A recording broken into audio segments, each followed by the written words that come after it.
1974. A crime is committed. Evidence collected. Suspects interviewed. Investigators assigned.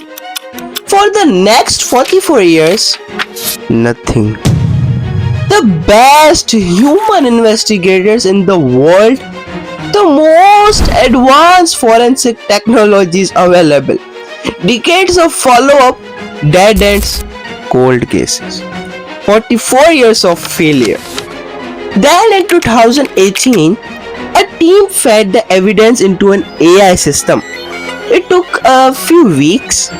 The killer was identified, arrested, convicted, case closed. Now here is the question nobody asked after the headline faded, to be honest. How? Not who, not what, not when. How did an algorithm do in weeks what the best human minds could not do in 44 years? It's a long time period. That is what we are here to answer today. This is not a true crime video. This is a technical autopsy. We are going inside the machine. Let's go! Before we go further, I want to ask you one question, okay? And I want you to hold this question in your mind for the entire video. The question is this: if AI can identify a killer from 44-year-old DNA, what else can it identify about you? We will come back to that at the end. For now, let's start at the beginning.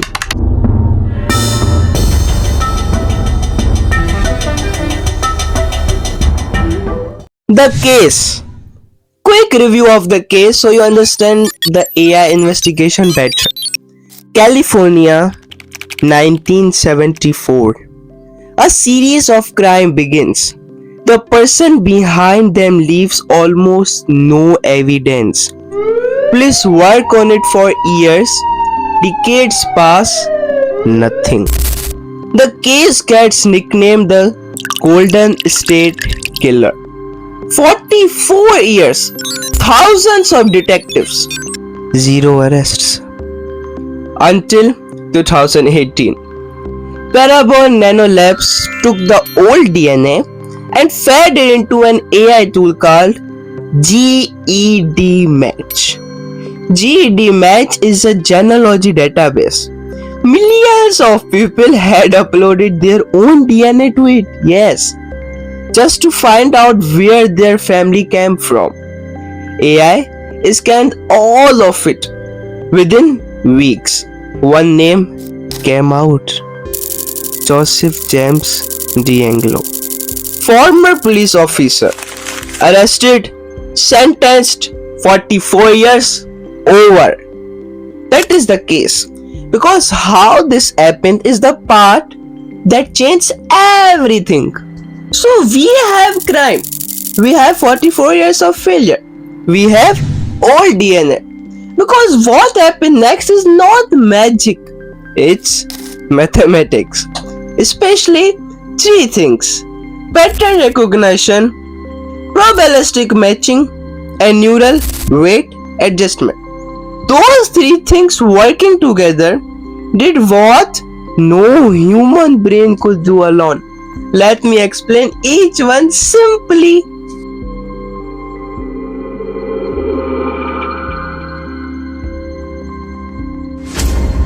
Step 1. Pattern recognition. Here is the simplest way to understand this. You know how Spotify knows what song to play next? You did not tell Spotify your mood. You did not explain your music taste.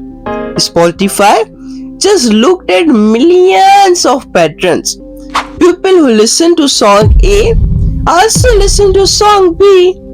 People with your listening history tend to like this genre. Pattern, pattern, pattern. AI identified the killer the same way. It did not look for the killer directly. It looked for pattern in DNA. Specifically, partial DNA matches. Not a perfect match. Not the killer DNA directly, but relative, distant cousins, third degree family connections. People who had voluntarily uploaded their DNA to genealogy database. AI scanned millions of DNA profiles, looking for patterns that suggested a biological connection to the crime scene DNA. Not one match, thousands of partial match, building a web of biological relationships.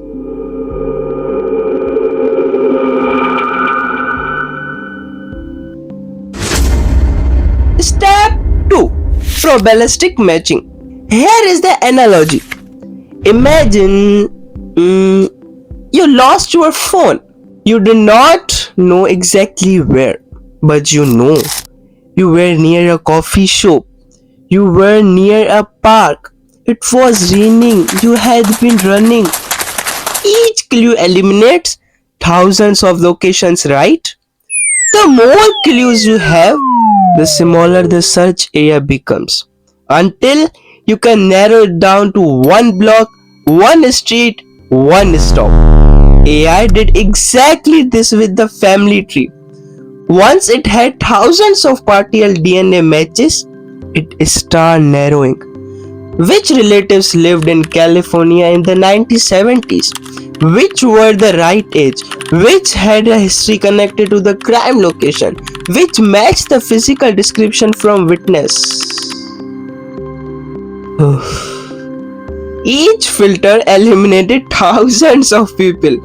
The search area got smaller and smaller until one name kept appearing at the intersection of every single filter. That is probabilistic matching. Now step 3, and this one is the most important. Step 3, neural weight adjustment. This is the part that makes AI different from any tool human had before. Here is the analogy. When you learn to ride a bike, you fall, you adjust, you try again. Every fall teaches your brain something, right? Lean left more, pedal faster, look forward, not down.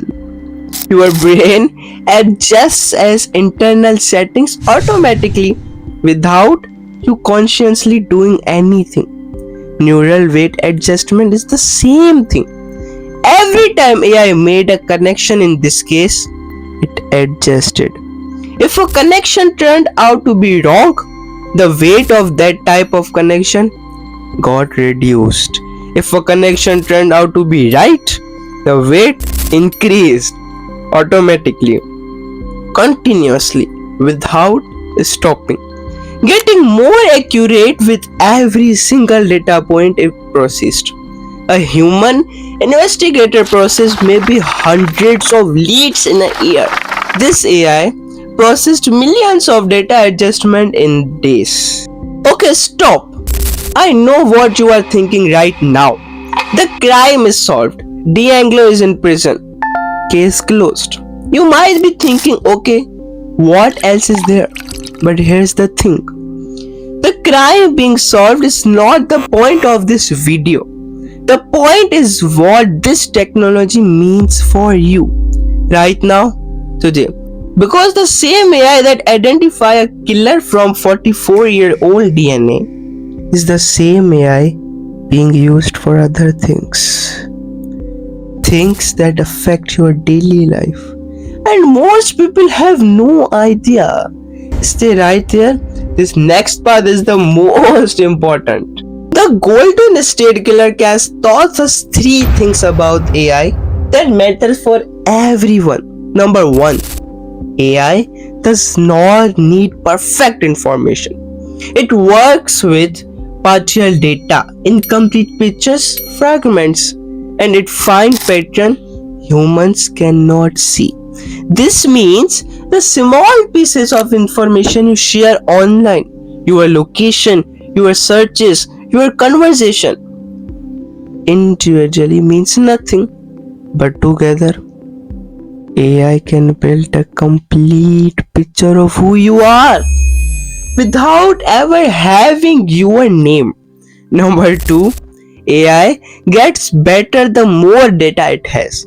The more DNA profiles uploaded to genealogy sites, the more accurate the matching becomes. The more you use ChatGPT, the more it learns about how you think. The more you scroll social media, the more the algorithm understands your emotion triggers. Number 3, and this is the one that should make everyone think. You did not consent to being in this investigation. The relatives of the Golden State Killer upload their own DNA voluntarily. They had no idea their DNA would be used to identify a family member as a criminal. They consented to genealogy research, not criminal investigation. This is the gray area nobody is talking about. Your data used for purpose you never agreed to. Sound familiar? We covered this is our last video. Your entire life stored inside ChatGPT. Link in the description. Same principle, different application. AI does not ask permission. It finds pattern wherever they exist. Nobody is visible to an algorithm, mark my words.